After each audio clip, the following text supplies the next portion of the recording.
Fajar baru saja menyingsing, langit timur masih menyimpan sisa-sisa bintang yang meredup ketika Sukma Wulandari melangkah keluar dari rumah panggung kayu yang sederhana. Gadis berusia 19 tahun itu menenteng 2 keranjang rotan berisi sayur segar, hasil panen kecil-kecilan dari kebun belakang. Rambut hitamnya dikuncir sederhana, wajahnya bersih tanpa riasan, namun kecantikannya memancar alami, dipadu tatapan mata teduh yang penuh keteguhan. Di belakangnya, Mbah Sarmi, neneknya yang sudah renta, berjalan perlahan sambil membawa timbangan tua. Pasar desa Sumberjati mulai ramai. Bau tanah basah bercampur aroma cabai, bawang, dan ikan asin.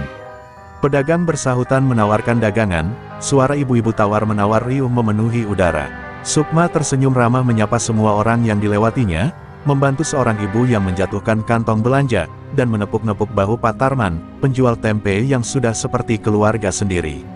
Bagi Sukma, pasar bukan hanya tempat berjualan, tapi nadi kehidupan desa, sebuah ruang di mana semua orang saling kenal dan saling bergantung. Seperti biasa, Sukma menggelar tikar plastik di pojok pasar, tepat di bawah pohon trembesi tua.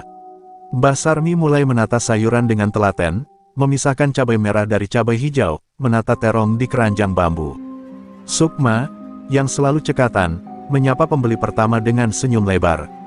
"Silakan, Bu, sayurnya segar baru panen subuh tadi," ucapnya hangat. Banyak pelanggan sengaja membeli di lapak mereka bukan hanya karena sayurnya bagus, tapi karena keramahan keduanya. Namun, di tengah riuhnya pasar, ada hawa yang selalu membuat hati para pedagang mengeras, bayangan sosok-sosok yang tak diundang. Semua orang tahu, ada geng preman yang menguasai pasar ini, dipimpin oleh seorang pria bertubuh besar, berkepala pelontos, dengan tatapan seperti pisau, Usrok botak. Setiap minggu, mereka datang memalak, mengambil uang keamanan, yang lebih terasa seperti pajak pemerasan. Sukma benci pada kenyataan ini, tapi kebanyakan pedagang memilih diam demi menghindari masalah. Pagi itu, tanda-tanda kedatangan mereka sudah terasa. Suara tawa kasar terdengar dari ujung pasar, langkah-langkah berat mendekat. Beberapa pedagang buru-buru menutup dagangan atau berpura-pura sibuk melayani pembeli. Sukma melihat 2 orang preman berpakaian lusuh merokok sambil berjalan di depan, disusul oleh Usrok botak sendiri. Mata gadis itu menyipit, napasnya tertahan. Ia tahu, sebentar lagi neneknya akan menjadi salah satu target. Usrok menghentikan langkah di depan lapak mereka, senyum sinis menyeringai di bibirnya. "Pagi, Mbah Pagi," nduk, sapanya, tapi nada suaranya dingin. "Kayaknya kemarin belum bayar uang keamanan." "Iya." Mbah Sarmi mencoba tersenyum kaku sambil merogoh saku, tapi Sukma cepat menahan tangan neneknya. "Kami sudah bayar minggu lalu, Pak," ucapnya tegas, meski jantungnya berdegup kencang. Sejenak pasar terdiam, beberapa pedagang melirik khawatir, takut kata-kata Sukma memicu kemarahan. Usrok menatapnya lama, lalu tertawa pendek. "Heh, anak kecil berani sama aku." "Iya." Tangannya terulur, meraih keranjang sayur di depan lapak, lalu menjatuhkannya ke tanah. Cabai merah bergulir ke kaki-kaki orang, sebagian terinjak. Sukma spontan berjongkok, memungutinya sambil menahan amarah yang membuncah. Dalam hatinya, ia berjanji, suatu hari, lelaki botak ini akan merasakan balasannya. Namun pagi itu, Sukma hanya bisa berdiri, memeluk neneknya yang terisak kecil. Usrok dan anak buahnya berjalan pergi sambil tertawa keras, meninggalkan jejak kehinaan. Mata Sukma menatap punggung mereka, bukan dengan ketakutan, tapi dengan bara yang mulai menyala. Ia belum tahu bagaimana caranya, tapi ia tahu satu hal, mereka telah menyentuh garis yang tak seharusnya mereka lewati. Sejak insiden pagi itu, pasar terasa berbeda bagi Sukma. Setiap kali ia melihat sosok Usrok botak di kejauhan, darahnya seperti mendidih. Namun ia juga sadar, melawan geng preman tanpa persiapan hanyalah mencari mati. Mbah Sarmi terus mengingatkan, "Sabar, nduk, sabar itu juga senjata." Tapi Sukma sulit menelan kehinaan yang mereka terima. Bayangan cabai yang berceceran di tanah, tawa kasar Usrok, dan air mata neneknya terus terngiang di kepalanya. 3 hari kemudian, ketika matahari baru setinggi pohon kelapa, Usrok kembali datang. Kali ini, langkahnya lebih santai, seolah tahu tak ada yang berani menyentuhnya. 2 anak buahnya berjalan di depan, menyingkirkan pembeli yang menghalangi. Pedagang yang melihat mereka buru-buru menunduk atau berbalik, pura-pura sibuk. Sukma, yang sedang menata tomat, merasakan udara di sekitarnya mengeras, seperti badai yang akan pecah. Tanpa basa-basi, Usrok berdiri di depan lapak mereka. "Hari ini bayar double. Minggu kemarin aku rugi besar," katanya, nada suaranya seperti besi beradu. Mbah Sarmi mencoba berbicara, suaranya lirih. "Pak Usrok, kami sudah," namun belum sempat ia menyelesaikan kalimatnya, Usrok menendang keranjang tomat hingga isinya berserakan. Satu tomat merah hancur di tanah, airnya memercik ke kaki Sukma. Saat itu, kesabaran gadis itu runtuh. Sukma berdiri tegak, memandang Usrok tanpa gentar. "Berhenti ganggu kami. Kalau butuh uang, kerja. Jangan rampas dari orang kecil," ucapnya lantang, membuat beberapa pedagang menoleh kaget. Suara itu tajam, menusuk telinga, seperti cambuk di tengah keheningan. Usrok menatapnya, alisnya terangkat, lalu ia tertawa keras, tawa yang terdengar seperti ancaman. "Apa kau mau coba jadi pahlawan?" "Hah?" Usrok mendekat, hidungnya hampir menyentuh wajah Sukma. Bau rokok dan keringat menyengat. Tanpa pikir panjang, Sukma mendorong dada Usrok. Dorongan itu tak membuat lelaki botak itu jatuh, tapi cukup untuk membuat pasar gempar. Anak buah Usrok spontan maju, salah satunya mendorong Sukma hingga ia terjatuh di atas sayuran. Jeritan Mbah Sarmi memecah suasana. "Jangan, nak, jangan sakiti cucuku." Tapi sudah terlambat, salah satu preman mengayunkan tinju ke arah Sukma. Refleks, Sukma menangkis dengan gerakan yang ia pelajari dari latihan kecil-kecilan bersama neneknya. Meski tangkisannya berhasil, tenaga lawan membuat pergelangan tangannya nyeri. Pedagang sekitar hanya bisa menyaksikan, tak berani ikut campur. Usrok, yang merasa harga dirinya diinjak di depan umum, menendang keranjang terakhir di lapak Sukma hingga semua dagangan mereka rusak. "Ingat muka ini, Nduk. Kau sudah cari masalah besar," ucapnya sebelum berjalan pergi, meninggalkan lapak dalam keadaan berantakan. Tawa kasarnya menggema di antara lorong-lorong pasar, meninggalkan rasa getir di hati Sukma. Sukma duduk terdiam, napasnya tersengal, tangan dan kakinya berdebu. Tapi matanya tak berkaca-kaca, yang ada hanyalah api yang semakin berkobar. Ia sadar, ini bukan lagi soal uang atau sayuran. Ini soal harga diri. Dan suatu hari, ia akan memastikan Usrok menyesali semua yang telah ia lakukan. Malam itu, langit gelap tanpa bintang. Hanya cahaya lampu minyak di ruang tengah yang temaram menerangi wajah Sukma dan Mbah Sarmi. Gadis itu duduk bersila di lantai, masih dengan sisa debu di bajunya, sementara tangan tuanya memegang kain basah untuk membersihkan luka cucunya. Keheningan terasa berat, hanya terdengar suara jangkrik di luar. "Nduk, hari ini kamu berani, tapi juga bodoh," ucap Mbah Sarmi pelan, nada suaranya setengah marah, setengah bangga. Sukma menunduk, menahan rasa bersalah. "Aku nggak tahan, Mbah, dia seenaknya mempermalukan kita. Aku janji, suatu hari aku akan balas," katanya, matanya menyala. Namun, Mbah Sarmi tidak langsung membalas. Perempuan renta itu menatap cucunya lama, seolah menimbang sesuatu yang sudah lama ia simpan. Lalu, dengan napas berat, ia berkata, "Kalau begitu, waktunya kamu tahu siapa kamu sebenarnya." Sukma mengangkat kepala, bingung. Mbah Sarmi berdiri perlahan, lalu berjalan ke sudut kamar. Ia meraih sebuah peti kayu tua yang selama ini selalu terkunci. Dengan kunci kecil yang tergantung di lehernya, Mbah Sarmi membuka peti itu. Aroma kayu tua bercampur bau dupa menguar. Dari dalam, ia mengeluarkan selembar kain lusuh berwarna merah darah, dengan raja kuno di tengahnya. "Ini, warisan leluhur kita," ujarnya. Gadis itu memegang kain itu dengan hati-hati, merasakan seratnya yang kasar namun hangat. "Apa ini, Mbah?" tanyanya lirih.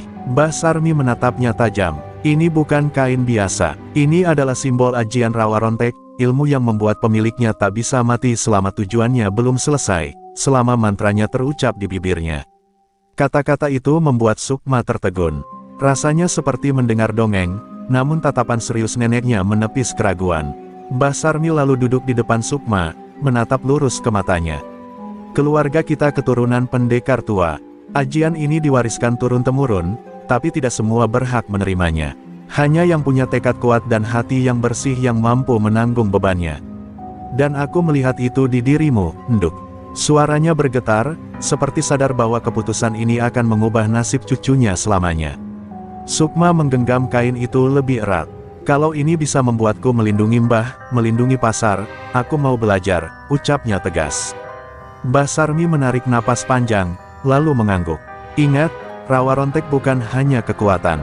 Ini kutukan kalau kamu kehilangan tujuan hidup. Orang yang salah menggunakannya, akan mati mengenaskan. Tanpa membuang waktu, Mbah Sarmi mulai mengajarkan mantra pembuka ajian itu. Sukma memejamkan mata, mengulang kata demi kata, merasakan hawa panas mengalir dari kain merah itu ke telapak tangannya. Jantungnya berdegup cepat, keringat dingin membasahi pelipis.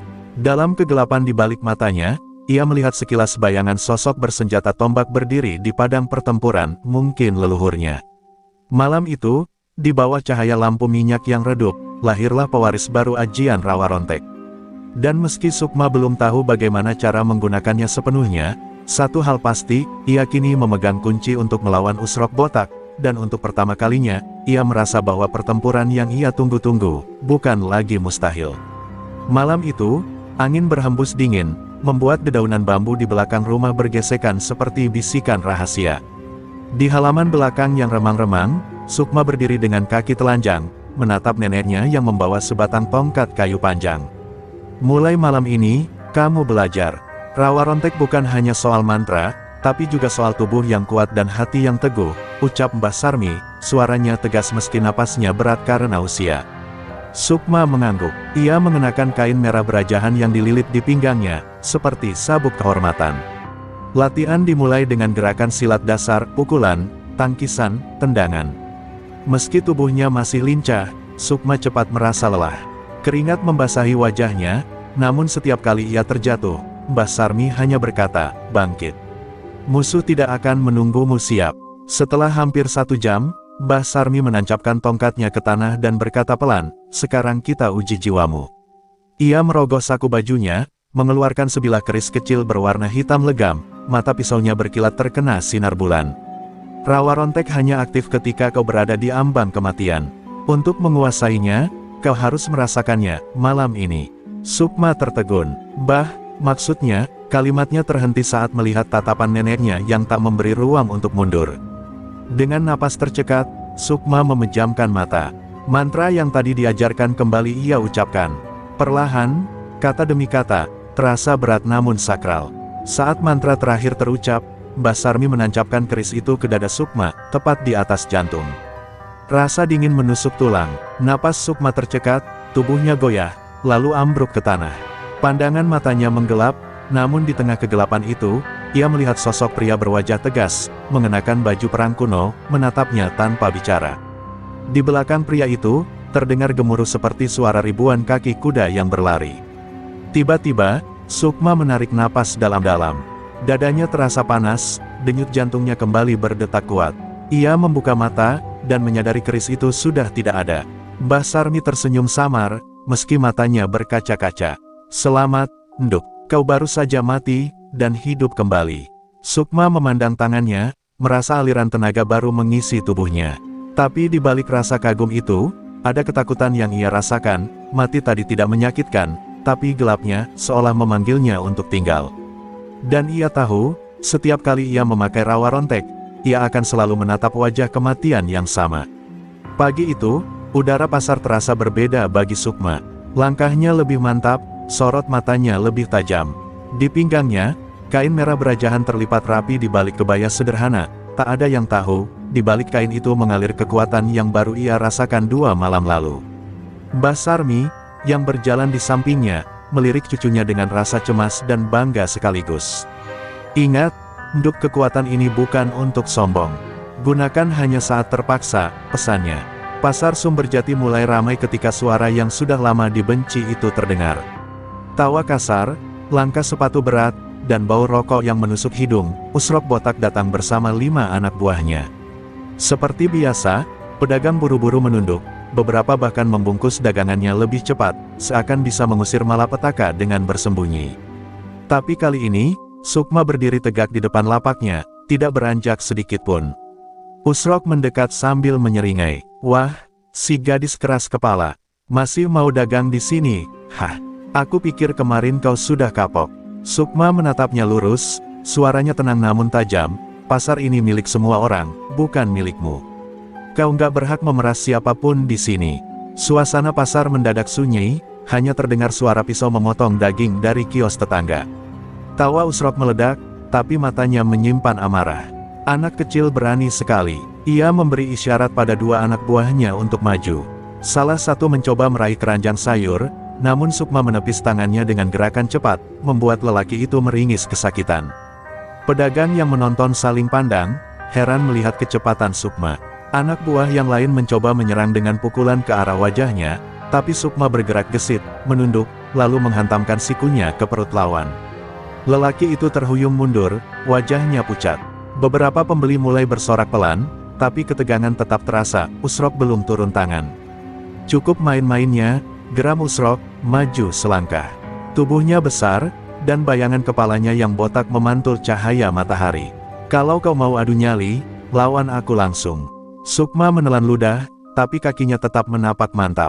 Dalam hatinya, mantra rawa rontek ia ulang diam-diam, seperti doa yang siap ia lepaskan kapan saja. Mbah Sarmi yang melihat dari jauh hanya bisa menggenggam kain kebayanya erat-erat. Ia tahu, jika pertarungan ini benar-benar pecah, maka semua orang akan melihat sesuatu yang belum pernah mereka saksikan, dan rahasia keluarga mereka mungkin tak akan bisa disembunyikan lagi. Saat Usrok bersiap mengayunkan tinju, Sukma merasakan hawa panas menjalar di seluruh tubuhnya. Entah apapun yang akan terjadi setelah ini, satu hal jelas di matanya, hari ini, ia tidak akan mundur. Tinju Usrok meluncur cepat, menghantam pipi Sukma.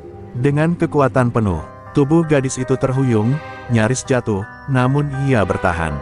Sorak-sorai ketakutan bercampur teriakan pedagang memenuhi udara pasar. Sukma mengusap darah yang mengalir dari sudut bibirnya, lalu menatap Usrok dengan tatapan yang membuat lelaki botak itu sedikit terkejut. Mata itu tidak memancarkan rasa takut, melainkan api yang semakin berkobar.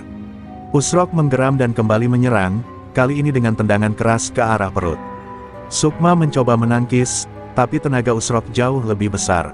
Tubuhnya terpental, menghantam meja dagangan, membuat tumpukan cabai dan tomat berhamburan.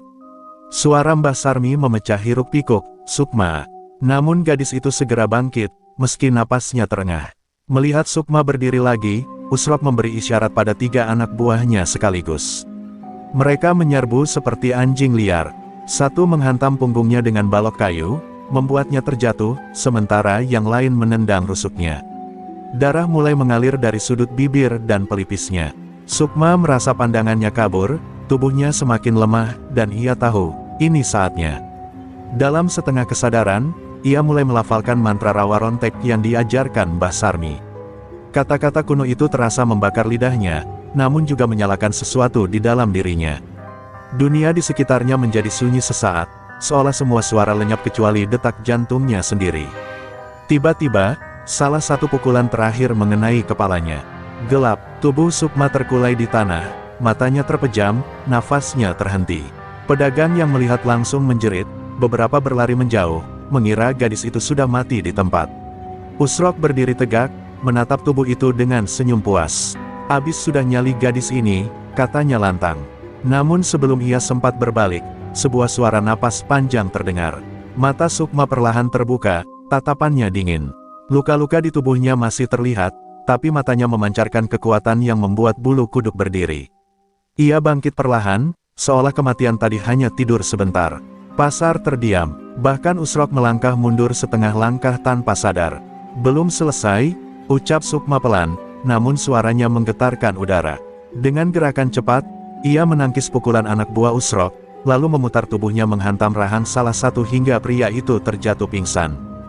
Dua yang lain mencoba menyerang, tapi Sukma seperti tak merasakan sakit lagi, gerakannya lincah, penuh tenaga, seolah tubuhnya terbuat dari baja. Usrok menatapnya, kini matanya tak lagi sekadar marah, tapi juga takut. Ia tidak tahu apa yang baru saja ia lihat, tapi ia tahu satu hal, gadis ini bukan manusia biasa. Dan rasa takut itu, baru saja menjadi awal dari dendam yang lebih besar.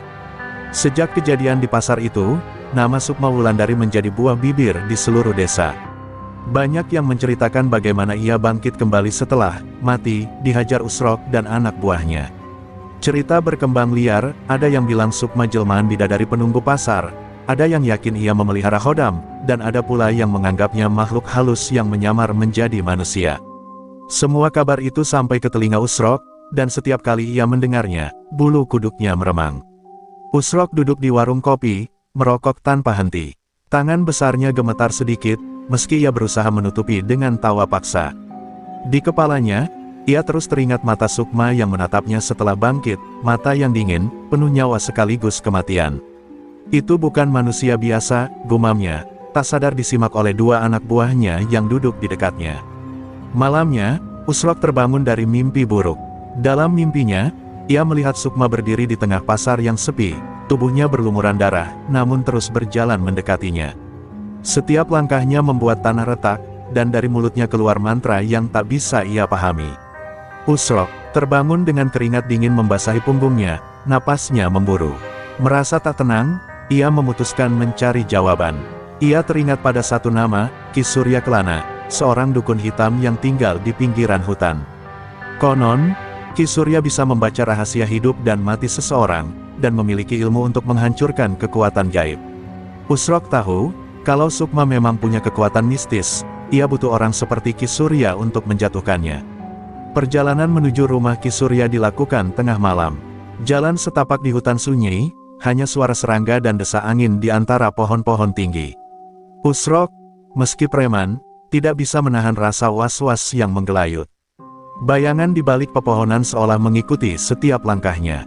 Sesampainya di gubuk Ki Surya, ia disambut bau dupa yang menyengat. Lelaki tua berambut putih kusut itu menatap Usrok dengan senyum yang membuat darahnya terasa dingin. "Aku sudah mendengar kabar tentang gadis itu, Sukma Wulandari," ucap Ki Surya sebelum Usrok sempat bicara. "Kau melihatnya mati, lalu hidup kembali, bukan?" Usrok tertegun, lalu mengangguk. "Dia bukan manusia biasa, Ki. Aku mau kau cari tahu rahasianya. Kalau bisa, hancurkan dia." Ki Surya tertawa kecil, lalu duduk di depan meja penuh rajah dan tulang hewan. "Aku tahu apa yang dia miliki. Dia pewaris ajian Rawa Rontek. Kekuatan itu membuatnya tak bisa mati, kecuali satu hal." Mata Usrok membelalak. "Apa itu?" tanyanya cepat. Ki Surya mencondongkan tubuhnya, suaranya rendah namun menusuk. "Hancurkan hatinya, buat dia kehilangan tujuan hidup, atau lumpuhkan lidahnya agar tak bisa mengucap mantranya. Maka Rawa Rontek akan lenyap, dan dia akan mati seperti manusia biasa." Sejak malam itu, Usrok tidak pernah tidur nyenyak. Bayangan wajah Sukma yang tak kunjung mati terus menghantui pikirannya. Namun, Ki Surya Kelana memberinya petunjuk yang tajam, bukan hanya fisik, tapi jiwa harus diserang. Usrok tahu ini bukan perkara mudah, tapi jika ia bisa membuat Sukma kehilangan tujuan dan kepercayaan dirinya, maka ajian Rawa Rontek bisa hancur. Usrok mulai menjalankan rencananya dengan menyerang sisi terlemah Sukma, neneknya, Mbah Sarmi. Suatu pagi yang suram, ketika kabut masih menggantung rendah di pasar, anak buah Usrok menyelinap dan mengancam Mbah Sarmi, membuat nenek renta itu terpukul dan ketakutan. "Sampaikan ke cucumu, kalau dia berani lawan aku akan hancurkan semua yang dia sayangi," ujar salah satu preman dengan suara dingin. Sukma menerima pesan itu dengan perasaan campur aduk. Ia memeluk erat neneknya, air mata menetes perlahan, namun tekadnya tetap membara. Dalam hatinya, mantra Rawa Rontek berbisik pelan, menjadi pengingat bahwa kekuatan itu bukan untuk membiarkan orang yang ia cintai terluka. Tapi bayangan ancaman Usrok membuatnya bergidik, bagaimana jika yang terburuk terjadi? Usrok semakin gencar meneror, mengirimkan surat-surat ancaman anonim dan menyebarkan desas-desus jahat tentang Sukma di desa. Ia berharap semua orang akan menjauh dari gadis itu, membuatnya merasa sendiri dan kehilangan dukungan. Suara-suara sumbang mulai terdengar, membuat Sukma merasakan beratnya dunia yang menekan bahunya. Malam-malam Sukma kini dipenuhi kegelisahan, ia mulai meragukan kekuatannya sendiri. "Kalau aku kehilangan tujuan, apa yang akan terjadi?" pikirnya dalam gelap, menggenggam kain merah berajahan warisan neneknya. Suara mantra yang dulu penuh keyakinan kini terdengar samar di bibirnya, seperti getaran rapuh yang siap hilang. Mbah Sarmi melihat perubahan itu dan duduk di samping cucunya. "Nduk, kekuatan ini bukan hanya senjata. Ia adalah ujian hati dan pikiran. Jangan biarkan ketakutan merusak jiwamu. Ingatlah mengapa kau memulai semua ini, untuk melindungi yang lemah, untuk membela kebenaran." Kata-kata itu bagai oase di padang pasir yang gersang bagi Sukma. Sukma menutup mata, menarik napas dalam-dalam, dan perlahan mulai mengucapkan mantra Rawa Rontek. Suara itu kini lebih mantap, seolah menemukan kembali akar kekuatannya. Ia sadar bahwa pertarungan ini bukan hanya melawan Usrok, tapi juga melawan keraguan dalam dirinya sendiri. Di ujung malam, Sukma berdiri di depan cermin, menatap wajahnya yang lelah namun penuh tekad. "Aku tidak akan kalah, aku akan terus hidup, terus berjuang," bisiknya. Di balik itu, tersembunyi janji kepada nenek dan pasar yang telah memberinya kekuatan, bahwa ia akan jadi pelindung sejati, apapun risikonya. Pagi yang kelabu menyelimuti desa Sumberjati. Kabut tebal menggantung di udara, menutupi sinar matahari yang enggan menembus dedaunan pasar. Mbah Sarmi yang tengah menyiapkan dagangan sendirian di rumah kecilnya tiba-tiba dikejutkan oleh suara pintu diketuk keras. Dua sosok berwajah kelam berdiri di depan rumahnya, wajah mereka penuh ancaman. Sebelum sempat minta tolong, nenek renta itu sudah ditarik ke dalam dan pintu digembok rapat. Sukma yang sedang membantu membersihkan lapak merasakan sesuatu yang tak beres. Intuisi dan kekhawatiran menggerakkan langkahnya, ia segera menuju rumah neneknya. Namun, saat sampai, pintu terkunci rapat dan tak ada jawaban. Jantungnya berdegup cepat, firasat buruk menguasai seluruh tubuhnya. "Mbah!" serunya penuh panik, memukul-mukul pintu kayu dengan tangan gemetar. Tidak lama, sebuah pesan misterius tiba di lapaknya. Surat lusuh berisi tulisan kasar, "Jangan berani melawan kami lagi kalau tidak mau kehilangan lebih dari sekadar daganganmu." Sukma membaca sambil tangan gemetar. Ancaman itu jelas, dan yang paling berharga baginya, neneknya, terancam dalam bahaya. Kemarahan dan ketakutan bercampur menjadi satu.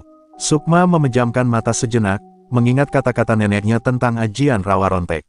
Ia tahu ini ujian terberatnya, apakah ia cukup kuat menghadapi musuh yang kini berani menyerang orang yang ia cintai. Tekad di dadanya membara, namun ada rasa getir yang sulit disembunyikan. Dengan napas terengah, Sukma berlari ke pasar untuk mencari tahu keberadaan para preman. Ia bertanya pada beberapa pedagang yang terlihat ketakutan, namun semua menggeleng. Mereka juga takut pada geng Usrok, takut ikut jadi korban. "Kau harus hati-hati, Nduk. Mereka nggak main-main," kata Pak Tarman sambil menepuk pundaknya. Sukma menghela napas dalam-dalam dan menatap langit kelabu.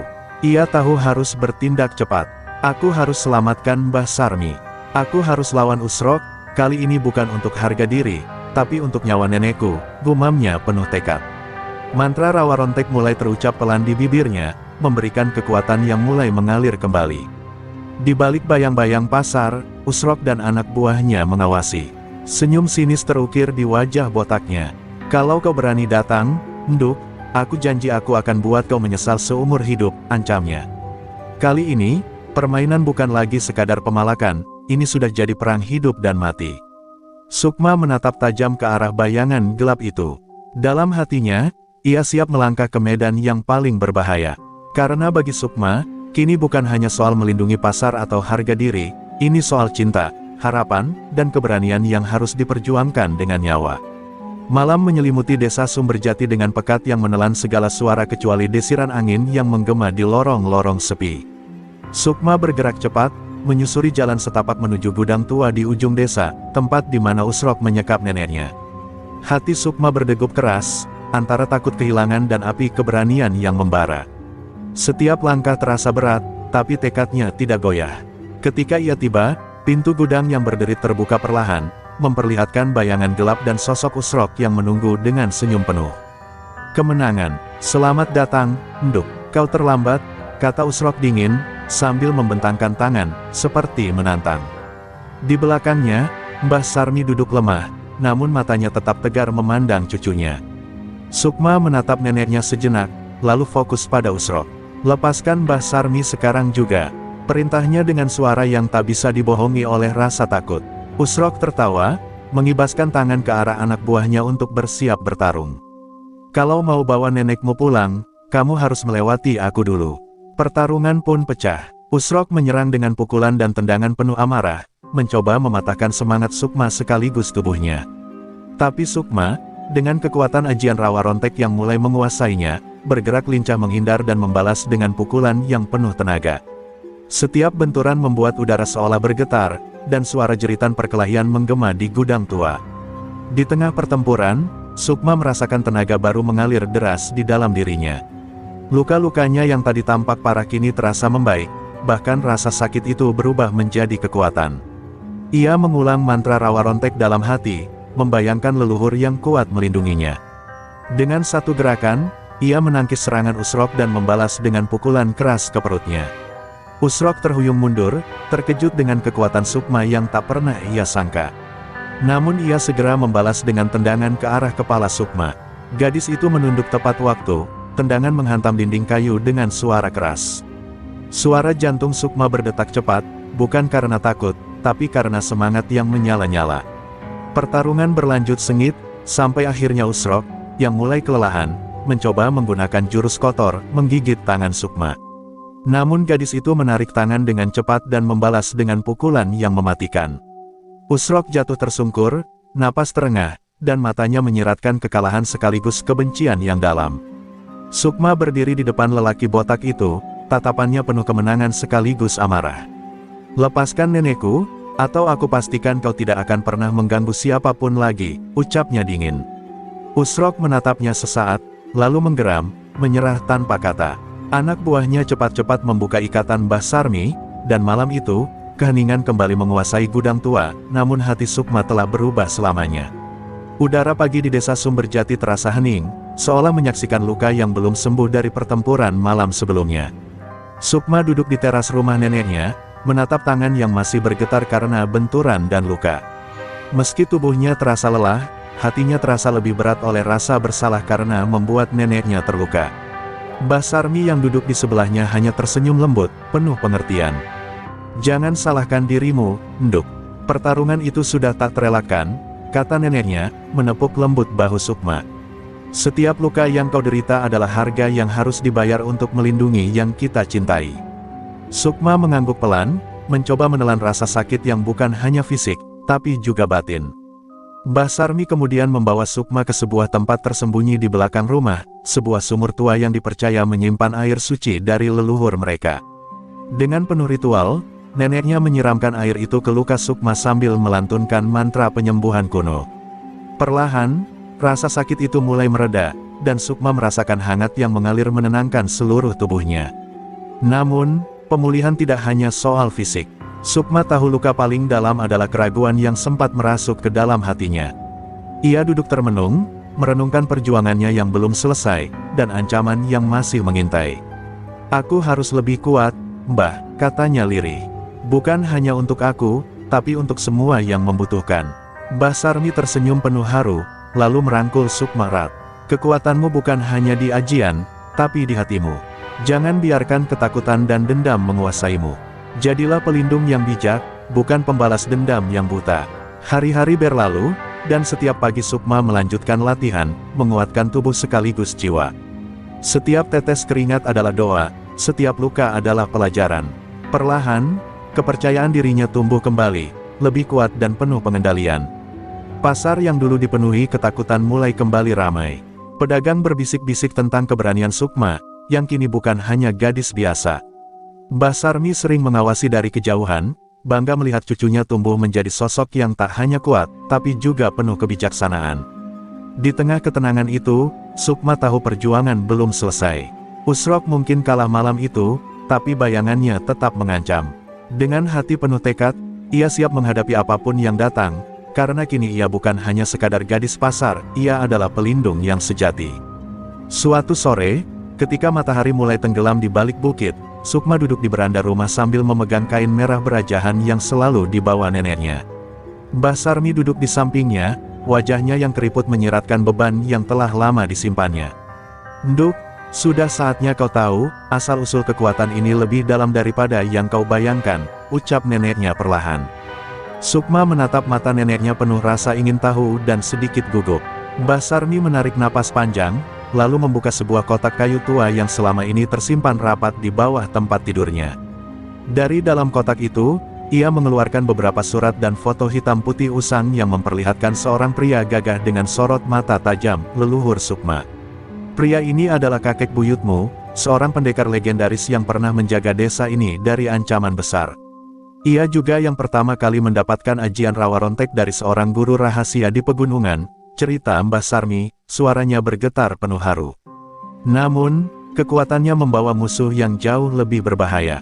Karena itu, kami harus merahasiakan ajian ini sampai ada yang benar-benar layak menerimanya.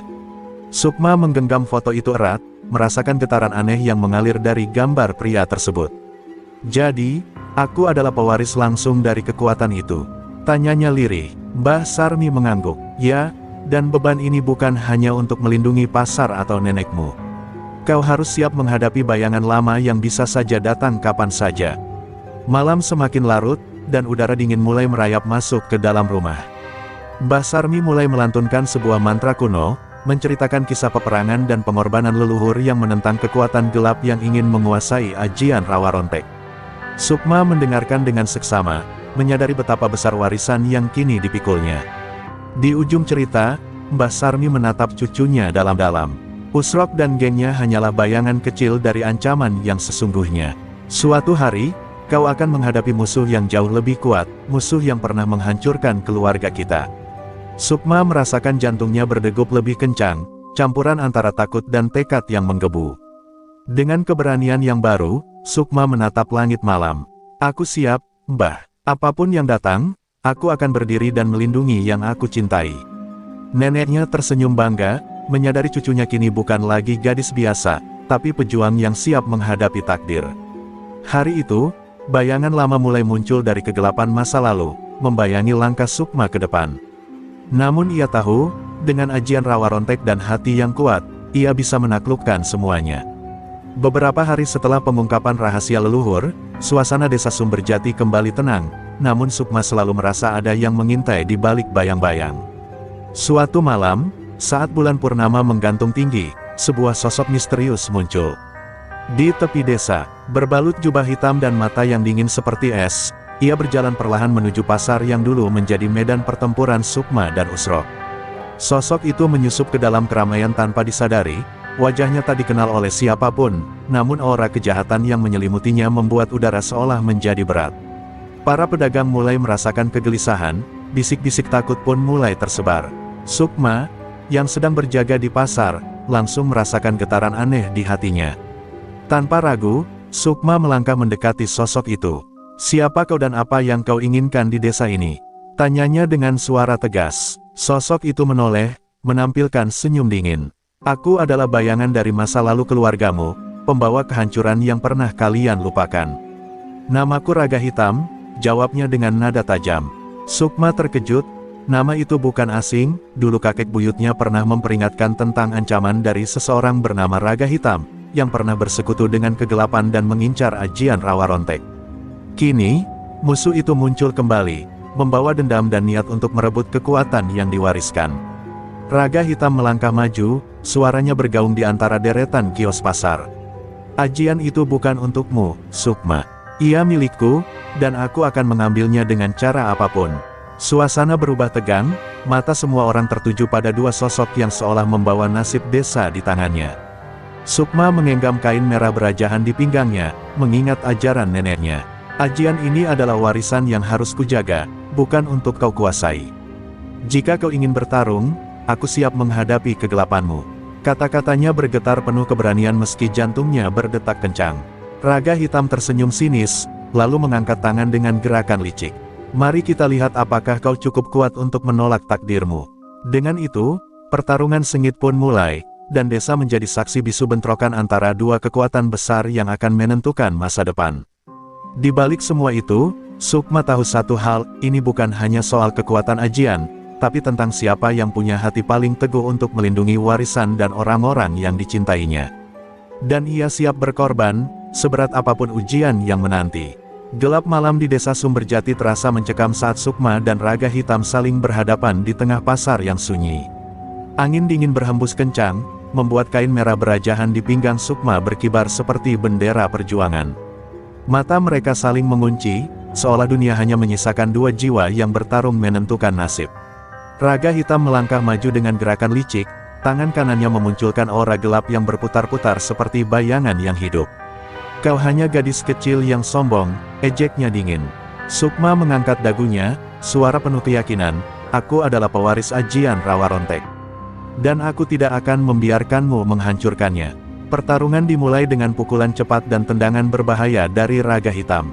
Sukma menghindar dengan lincah, merasakan kekuatan dalam dirinya yang terus mengalir kuat. Ia membalas dengan gerakan silat yang dipadukan mantra rawa rontek, menghasilkan semburan energi yang membuat udara di sekitarnya bergetar. Kekuatan Raga Hitam semakin menjadi-jadi. Ia melontarkan mantra gelap yang membuat tanah di sekitar mereka retak dan berasap. Sukma terpental, namun segera bangkit, menggerakkan tangan membentuk simbol-simbol kuno, mengeluarkan pelindung energi berwarna merah menyala yang memantulkan serangan musuh.